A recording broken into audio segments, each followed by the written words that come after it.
Guys welcome to VR one channel. ఈరోజు మనకు ఎంతో పవిత్రమైనటువంటి దినమైనటువంటి ముక్కోటి ఏకాదశి ఉంది. దీనినే వైకుంఠ ఏకాదశి కూడా అంటారు.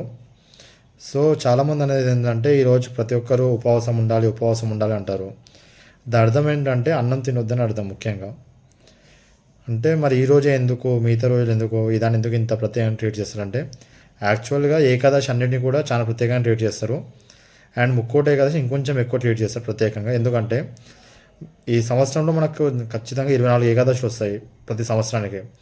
సో ఈ ఒక్క ఏకాదశి రోజు ఉపవాసం చేసిన పుణ్యం అనేది మిగతా 23 ఏకాదశులు ఏ చేస్తామో ఈ ఒక్క రోజున కూడా ఆ పుణ్యఫలం మనకు వస్తుంది.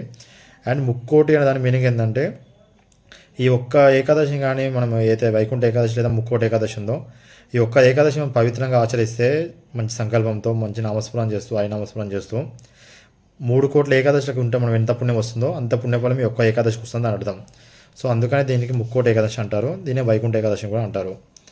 సో నార్మల్గా ఏంటంటే ముఖ్యంగా ఈ ముక్కోటి ఏకాదశి కానీ నార్మల్గా లేదంటే ఏకాదశి రోజు ఉపవాసం ఉండాలి, అన్నం తినొద్దు అంటారు.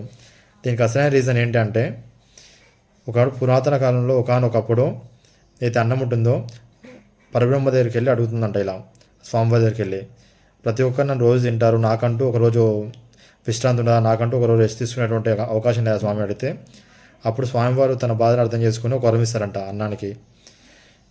ఏకాదశి అనేది నీకు విశ్రాంతి దినం, ఆ రోజు నీ విశ్రాంతితో పో అని చెప్పేసి. సో మళ్ళీ అప్పుడు అన్నం అంటుందంట, అవును దేవాయి దేవా స్వామి ఓ మహారూప, మీరు అన్నారు నాకు వరం ఇచ్చారు కరెక్టే, కానీ మనుషులు ఎందుకు ఆగుతారు నన్ను తినకుండా, మానవుడు ఎందుకు ఆగుతారు, జీవుడు ఎందుకు ఆగుతారు నన్ను తినకుండా, వాళ్ళకి ఏకాదశి అయినా ఏ రోజైనా సరే వాళ్ళని తింటూనే ఉంటారు, వాళ్ళందరూ ఎందుకు పట్టించుకుంటారు. సో దీన్ని నాకు ఇంకా పరిహారం చెప్పండి అంటే అప్పుడు సాక్షాత్ మా మహావిష్ణువు ఆ పరబ్రహ్మ ఇలా అంట అన్నంతో, సరే ఇదాన్ని గుర్తుపెట్టుకోండి, ఎవరైతే నేను ఏకాదశిలో తింటారో వాళ్ళకి పాపాలు చుట్టుకుంటాయని చెప్పేసి. అంటే ఎందుకు అలా అంటే మిగతా రోజుల్లో కాకుండా ఏకాదశి రాగానే అన్నం చుట్టూ మొత్తం పాపాలు చేరిపోయి ఉంటాయని చెప్పి ఆ రోజు పరబ్రహ్మ అంటాడు.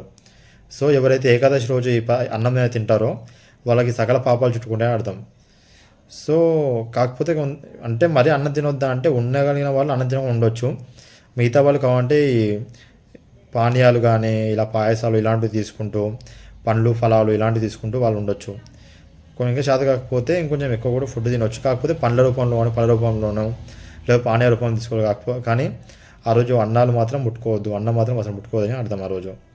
సో ఇది ఆ పరబ్రహ్మ అన్నానికి ఇచ్చిన వరం. సో ఆ రోజు నుంచి ఇప్పటి వరకు కూడా ప్రతి సంవత్సరం ప్రతి నెల 2 ఏకాదశులు, సంవత్సరానికి 24 ఏకాదశులు వస్తాయి. అందులో ఈ ముక్కోటి ఏకాదశి కానీ వైకుంఠ ఏకాదశి చాలా ప్రత్యేకం మనకు. సో అందుకని ఏకాదశిలో అన్నం ముట్టుకోదంటారు తప్ప మిగతా ఎలాంటి సైంటిఫిక్ రీజన్ లేదు. ఇంకోటి ఏంటంటే మనం ఉపవాసం ఉండడం అనేది కూడా ఎంతవరకు మంచిదే. కూడా మనకు కూడా సైంటిఫిక్గా చూస్తే ఒక యాసిడ్ కూడా బర్న్ అవుతుంది, అండ్ ఫ్యాట్ కూడా మనకు వేస్ట్ ఫ్యాట్ బర్న్ అయ్యేటువంటి అవకాశం మనకి ఉపవాసం రోజు ఉంటుంది. సో ఖచ్చితంగా ఉపవాసం ఉండడం మంచి రోజే. కనీసం సంవత్సరంలో వచ్చినటువంటి 24 ఏకాదశులప్పుడు ఈ ఒక్కది ఏకాదశి రోజు అయినా సరే చాతనే ప్రతి ఒక్కరు ఉండండి, ఎంతో పుణ్యఫలం లభిస్తుంది. అండ్ ఉపవాసం ఉండమంటే ఏదో జస్ట్ ఫేర్కి ఉపవాసం కాకుండా ఆ హరిహర నామ స్మరణ చేస్తూ ఆ స్వామిని కీర్తిస్తూ ఉండండి. వీలైతే మంచిగా గుడికి కూడా వెళ్ళిరండి, ఇంకా చాలా బాగుంటుంది. ప్రతి ఒక్కరికి ఆ భగవంతుని ఆశీస్సులు ఎల్లవే ఉండాలని కోరుకుంటూ మీ రాజేందర్ రెడ్డి. జై శ్రీకృష్ణ.